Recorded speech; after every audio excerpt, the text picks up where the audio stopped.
Lauren asks, are refined carb sources like pasta and white rice okay to eat? I think this is such a great question. I'm going to probably get into a little bit of trouble here with the purists. I do think over the last 5 to 10 years, there's been this conflation of putting foods like pasta and white rice, these quote unquote kind of refined carbs, and I could be guilty of this at some point, in the same bucket as ultra processed hyper palatable foods that contain added sugars or refined starches. But these are very different foods in terms of how they affect hunger, how they affect appetite, satiety, calorie intake. And that's one of the main mechanisms by which ultra-processed hyperpalatable foods are driving increased risk of disease. It's that they're providing a lot of calories per bite, so they're very energy dense. They're not satiating, and they're kind of hijacking these satiety mechanisms that we have, these inbuilt satiety mechanisms that typically when we're eating more whole foods, less calories per bite, are preventing us from over-consuming calories and gaining weight. And so I think there is a lot of confusion here where people are putting pasta and white rice into the same bucket as cookies and cakes and pastries, all these ultra processed packaged foods that not only have refined carbohydrates, be it sugar or starch, but refined oils and fats, artificial ingredients, lots of sodium.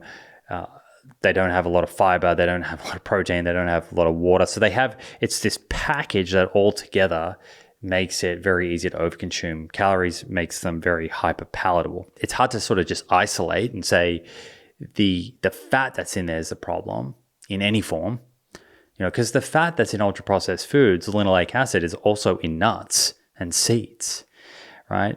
And just in the same way that the carbohydrates, be it the starch or the sugars that are added into the ultra processed foods, they're also found in fruits and in beans and legumes. So I think we have to come back to the data. And when you look at carbohydrates overall, and you look at more isolated forms of carbohydrates like sugar or pasta or white rice, these foods do not seem to be deleterious or damaging to human health unless they are contributing to an excessive calorie intake. So if you're someone who's metabolically healthy, you are not consuming excessive calories, and your overall dietary pattern is providing sufficient nutrition, then there's no reason why you can't have white pasta and white rice, and even put a teaspoon of sugar in your coffee. I mean, we've got to this point where it's like, God forbid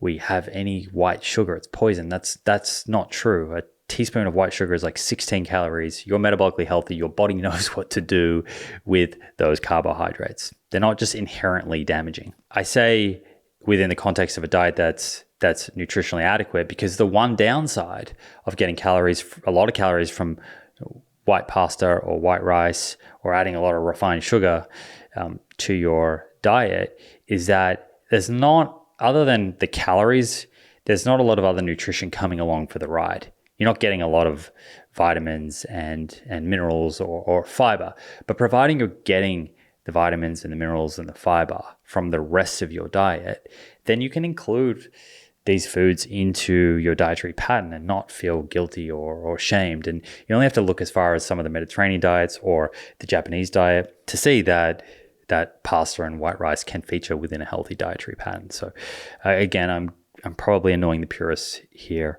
but I do think that we have arrived in a time and place where orthorexia, this kind of over focus on the purity of our diet and the cleanliness of our diet, we've arrived where orthorexia is probably at all-time highs.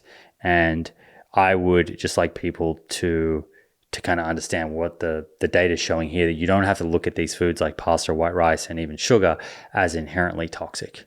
Again, if you're metabolically healthy, your body knows what to do with glucose, with carbohydrates. And the next question was from Bella, which I've just answered, but is sugar really as bad as people say, or is it just another nutrition scapegoat? So again, the context matters. What is your dietary pattern and how are you consuming that sugar? Because clearly sugar in fruit is not something that people should be concerned with. We know that people who eat more fruit are healthier. Again, as I said, if you put a teaspoon of sugar in your coffee and you're someone who's a healthy body weight, you're exercising regularly, metabolically healthy, that's not something to fear. What I would say is within the ultra-processed food category, probably the clearest example of a food with a lot of sugar in it that we know is associated with obesity and overweight and poor metabolic health is sugar-sweetened beverages. So the Coca-Cola and Sprites and Fantas of the world, and I think everyone kind of understands this. That's a food group that I would be just trying to steer clear of altogether, because you're consuming a lot of calories in a very short period of time. It makes it very easy to overconsume calories when you're consuming sugar sweetened beverages. So Lauren and Bella, thank you for those questions on refined carbs. Lately, I've been thinking a lot about toxin exposure. And one thing that I've been paying close attention to is PFAS, or these so-called forever chemicals. They're found in things like non-stick cookware, waterproof clothing, food packaging, and even our drinking water. And they don't break down in the body. Research links them to endocrine disruption, metabolic issues, and perhaps even various types of cancer. I have a scientist coming on the podcast soon to unpack all of this, but in the meantime, I've been using Function Health to test my own PFAS exposure. Function is an all-in-one platform offering over 100 advanced lab tests, including tests you'll be familiar with from this show that we've spoken about, like ApoB and LPA, and now PFAS. That is about 5 times more testing than you would get in a standard physical. Most of us have some level of PFAS in our bodies due to the environment that we live in. The question is, how much? If levels are high, testing gives you the knowledge to make changes, like filtering your water or switching to PFAS-free products. Function is easy to use with 2,000 plus lab locations across the United States and a membership that's just $499 per year. No supplements, no prescriptions, just real, unbiased health data. Head to functionhealth.com/Simon Hill to get started. That's functionhealth.com/Simon Hill to get started today.